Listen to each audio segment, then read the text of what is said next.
Okay, so now that we've set up all your products, it's now time to put them on an actual sign-up form that people can register to. So you go to Online Forms, Configuration, Sign-up Forms.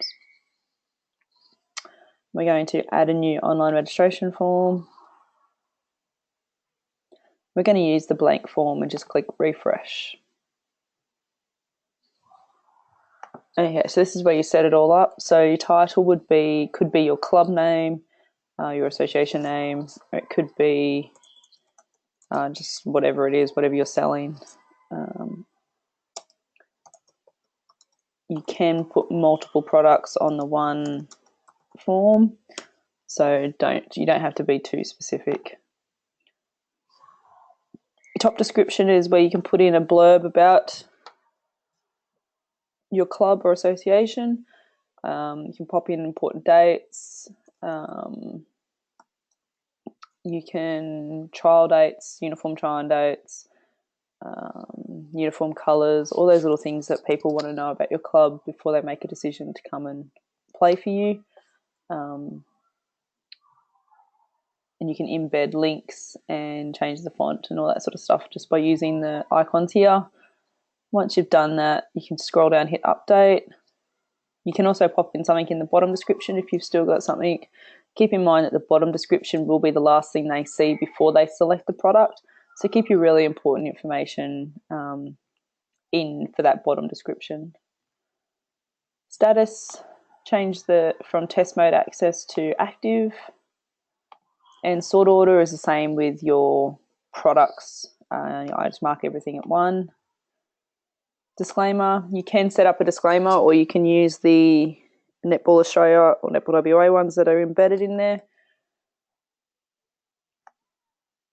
And I'll show you how to do the disclaimers a little bit later.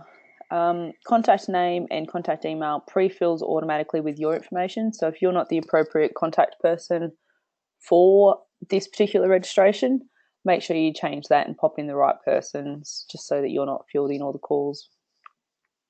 Payment gateway, if you have already set up a payment gateway via the centre registration form, make sure you select PIN payments, MyNetball payments,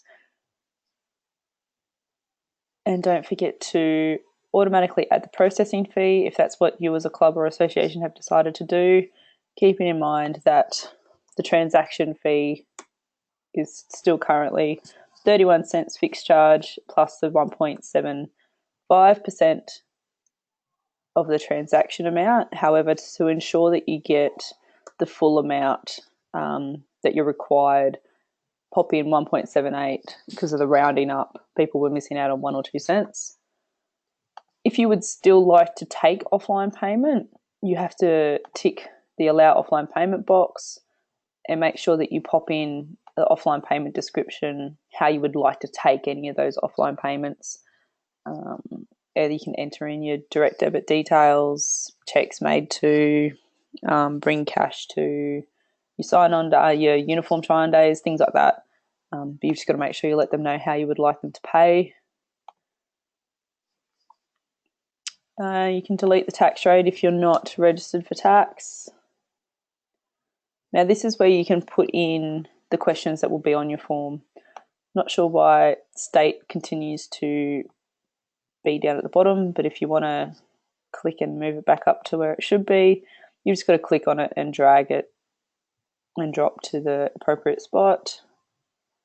You can take other questions aside from the left-hand side here, and any of the questions or the custom fields that you have set up via people custom person fields will appear here in this list.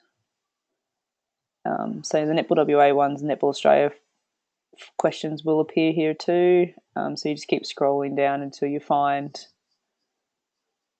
your questions, which will be at the bottom, which will be under here. So yeah, you just double click on them and they'll appear on the right hand side. If you'd like to make them mandatory, you've just got to tick the box. If you'd like them to not be mandatory, just make sure you don't tick the box.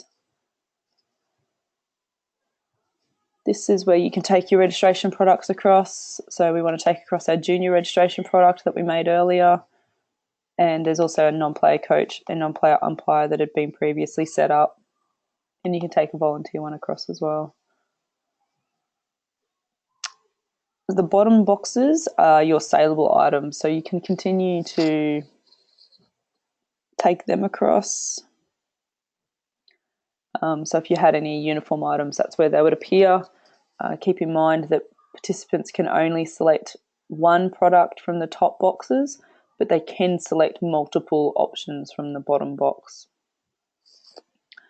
These advanced settings down the bottom,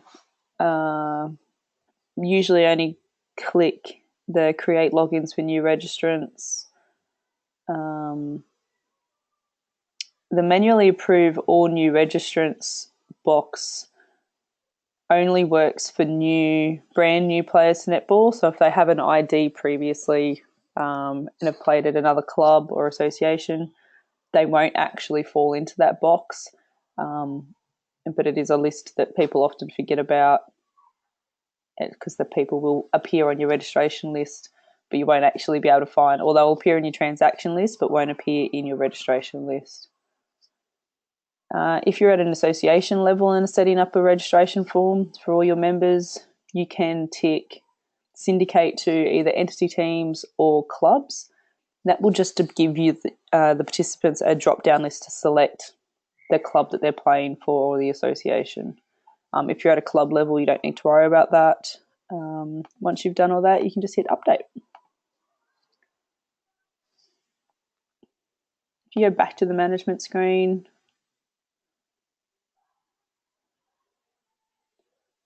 scroll down and find your form. If you click preview, it just gives you an opportunity to see what it looks like.